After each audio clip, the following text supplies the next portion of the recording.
과한 것 같은데. 김종인 위원장은 왜 그렇게까지 얘기했을까요? 친분이 있었으면서. 약간의 자기에게 곤란한 일이 생기는 것을 상당히 꺼려하는 분이잖아요. 되게 공격 본능이 저는 강하다고 봐요. 김종인 위원장 자체가. 그래서 약간의 어떤 흠결도 나한테 뭐 날까 흠결 봐. 생길까 봐. 왜냐면 김종인 매직인데 김종인 매직 명태균 내가 다 했어 이러니까 쟤 뭐야 저거 이렇게 된 거지. 그렇죠. 이렇게 된 거예요. 그러니까 예를 들면은 이런 주장도 할 거야 아마. 5.18 민주화 묘역 가서 무릎 꿇고 했잖아. 네. 그것도 내가 시켰어. 이제 아마도 명태균 씨가 그럴 수도 있지 않을까. 그건 저희 추측의 영역인데 기본적으로 좀 저는 이따 나온다 보고 있을 거예요. 명태균 씨가 지금. 아니 저는 명태균 씨가 아이디어 많고 네. 정치에 감은 있는 것 같아요. 그러니까 괴짜 천재 같다라는 좀 생각이 드는데 네. 그런 생각도 들더라고요. 최근 명태균 씨하고 오늘 아침 김현정 방송을 들으면서 쭉 왔는데 네.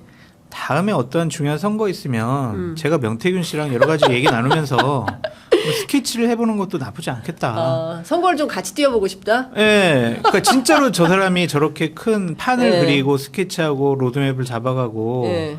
여러 가지 기획력 아이디어가 있는 것인지 한번 제가 판단을 해보고 싶어요. 아니 근데 저는 그 본인이 이제 스스로 올린 뭐 다 김종인 위원장 뭐 싹 다 부인하고 있지만 오세훈 그 서울시장 선거에서 실제로 안철수라는 사람은 유력한 차기 대선 후보고 그렇죠. 오세훈 시장은 시장 그 무상급식 때문에 서울시장에서 낙마한지 잊혀진 존재이고 두 사람 간의 대결로 하면 이거는 100% 안철수로 가는 건데 당연하죠. 그거를 당의 그 후보로 결정을 해서 후보 간 단일화로 해서 오세훈으로 만들었다.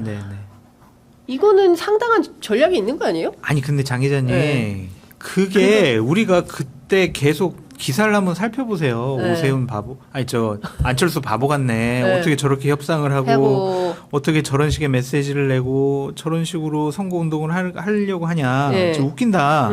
그런 얘기를 우리도 많이 했었거든. 근데 다 자기가 했다 그러면은 저희가 명태균 씨를 믿을 수가 없는 거죠. 그러니까 당에도 여러 가지 전략 기획통들도 있고 여러 사람들이 오세훈에게 제안도 하고 아이디어도 줬는데 그때 제가 당에 비전 전략실 부위원장 했어요. 위원장이 김근식, 부위원장 장성철, 위원, 예를 들면 윤희석.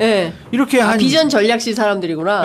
한 10명 정도 모여가지고 거의 이틀에 한 번씩 모여서 전략 짜고 막 그랬었거든. 오세훈 선거. 그렇지. 오세훈 핵심 측근 불러다가 우리도 얘기도 하고. 근데 자기가 다 했다고 그러면 웃기잖아요. 장성철 소장 나도 지분이 있는데 오세훈 선거는. 아니 지분 없어요. 서로 그냥 얘기 나누고 그런 거지. 근데 당시에 당에 있는 후보랑 당 밖에 있는 후보 비교가 안 되죠.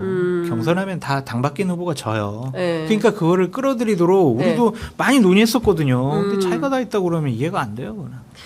여하튼 그건 만약에 이제 본인이 했다 그러면 선거와 관련해서는 천재다. 사실이면 천재다. 명태균 씨 이거 보고 있나? 나랑 같이 만나고 여러 가지 얘기 좀 해봅시다. 네? 아니 69년생이래요. 자기 70년생 아니라고. 내가 그 사람 이력서 갖고 있는데 70년 8월달 생으로. 자기가 원래 인천 부천 출신인데 그 할아버지가 부평에 가서 호적 신고하느라고 70년생으로 등록을 했대요. 그럼 내가 명태균 씨 내 형이라고 불러줄 테니까 내가 같이 만나가지고 여러 가지 얘기 좀 해봅시다. 저기 내 욕 좀 그만하시고. 태균이 형. 태균이 형. 내 욕 좀 그만하고.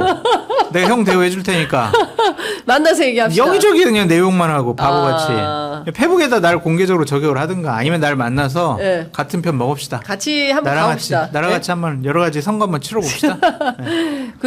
저한테 그 얘기를 했어요. 본인은 사실은 지금 제일 관심 있는 건 지방선거, 대선, 그 다음에 이어질 총선이다. 뭐 지금 막 이런 사사로운 것들은 그냥 뭐 지나간다. 이런 생각이다. 중요한 건 다음 지방선거, 총선, 대선이다. 이런 얘기 해요. 그러니까 태균이 형 나한테 연락해. 나랑 같이 후보들이랑 직접 연락하지 말고. 후보 말고 나랑 연락해. 이런 얘기 합니다. 아니 근데 이 정도 자신감이면 국정감사에 나와야 되는 거 아니에요? 오늘 아침에도 얘기를 했어요.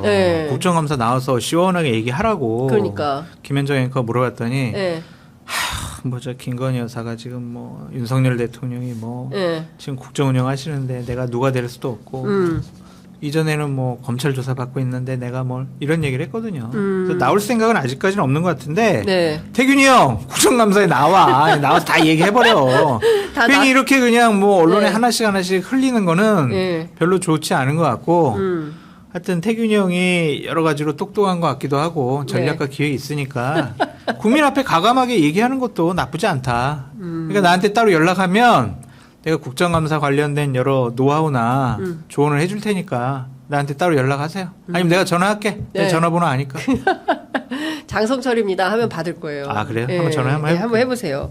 그때 나경원 의원 자기를 2번 죽인 그러니까요. 사람이다 얘기를 했잖아요. 그때 나경원 후보가 안 될 수밖에 없었던 이유가 있었던 거예요? 아니 당내에서? 그때 어떻게 우리도 평론 많이 했잖아요 그때. 아니 2021년에 나는 한국에 없었어요. 아, 그러셨구나. 그때 나경원 후보는 안 되는 거였어요. 우리가 딱 선거 캠페인을 하는 걸 보니까. 왜 안 되는 거였어요? 기본적으로 뭐 메시지도 그랬던 것 같고요. 당시에 저희 같이 보수우파에 있는 사람들은 네.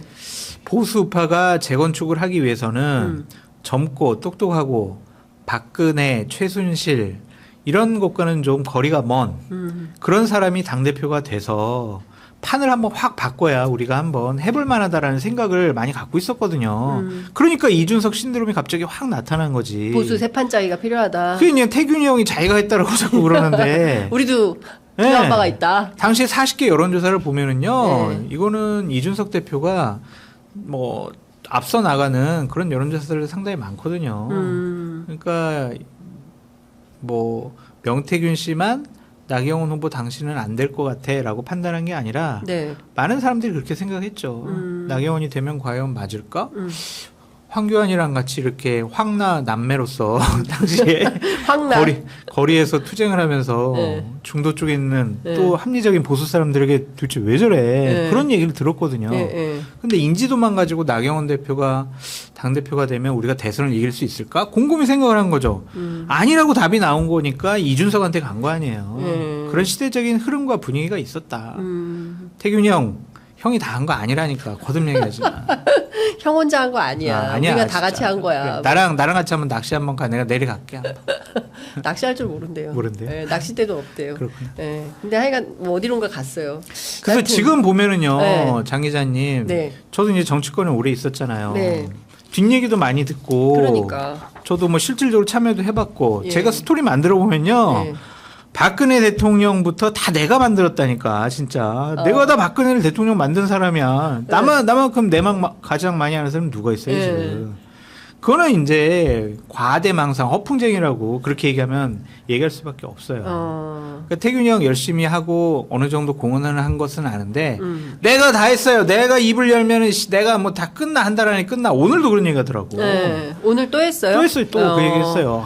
저한테는 그 내가 얘기하면 나라가 난리가 난다고 그러는데. 저한테 그 뭐 기자가 가족들이 있는데 부인이랑 아이들이 있는 데서 물어봐가지고 거기서 약간 세게 얘기하느라고 그런 거다. 나라가 난리 난다고 오늘 또 얘기했어요. 아 이제 좀 그땐 그게 아니었네. 그만해요 좀 이제. 아니 그런데 좀 이상한 것은 대통령실이 이 정도 되면 윤석열 대통령 성정상 그냥 계시기는 어려운 거잖아요.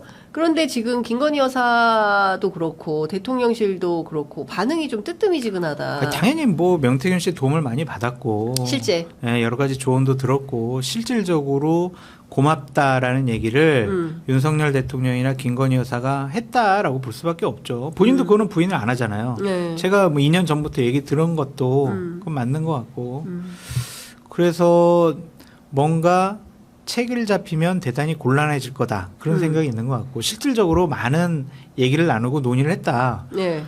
아니 솔직히 인수위 사람들 면접 좀 봐요. 이게 말이가 되는 소리예요 이게? 그러니까. 근데 그건 사실인 것 같아요. 그죠? 대통령실에서 부인을 못하니까 이거는 그러니까 사실이라고 봐야 되겠죠. 되는 거잖아요. 네. 그러니까 그런 일을 처음 맡길 생각이었으면은 네. 진짜 처음에 자기 윤석열 정권을 설계하는데 믿음을 줬다? 네. 그렇게 볼 수밖에 없는 거잖아요. 그렇죠. 그러니까 뭔가는 했던 것 같아. 예. 상당히 많이. 근데 명태균 씨는 공천 개입 안 했어요? 뭐 이권 개입 안 했어요? 이렇게 얘기를 하는데 그거는 예. 언론 보도를 통해서 밝혀져야 될 문제고 일단은 대통령과 김건희 여사는 상당히 여러 가지 얘기를 함께 나누는 사이다. 그렇게 봐야죠. 국정 운영과 관련해서도 상당히 논의를 했다고 봐야 되는 거 아니에요? 뭐 심지어 그 두 가지 얘기는 굉장히 충격적인 거잖아요. 앙코르와트, 캄보디아랑 뭐, 앙코르와트랑 조문. 그다음에 그 엘리자베스 여왕 조문 이런 거는 영향을 끼친 거잖아요. 그때 얼마나 난리가 났었습니까? 저는 명태균 형이 네. 그런 얘기를 주위에 자랑삼아 했다는 얘기를 직접적으로 네. 두세 군데서 들었는데 본인이 아니라고 하니까 네. 아닌가 보죠. 뭐. 아닌가 어떻게? 봐? 아니라고 하는데 우리가 기라고 어떻게 해요? 어떻게 우겨? 옛날에 그 네. 명태균 씨가 자랑했던 그걸 녹취해 놓은 것도 아니고. 네. 그러니까 뭐 태균이 형 뭐 그거는 뭐 내가 반박할 생각은 없습니다. 아니면 아닌 것으로. 아니 우리가 증거가 없잖아요. 증거가 계속 없으니까 고소당해요. 계속 네? 고소당해. 태균이 형 말이 맞아요. 네. 고소는 뭐 많이 준비를 하고 있는 것 같아요. 네. 장수영 중심으로 한다. 아니 저 하지 마요. 저는 진짜 불쌍한 실무자를 왜 하려고 그래 나 같은 사람.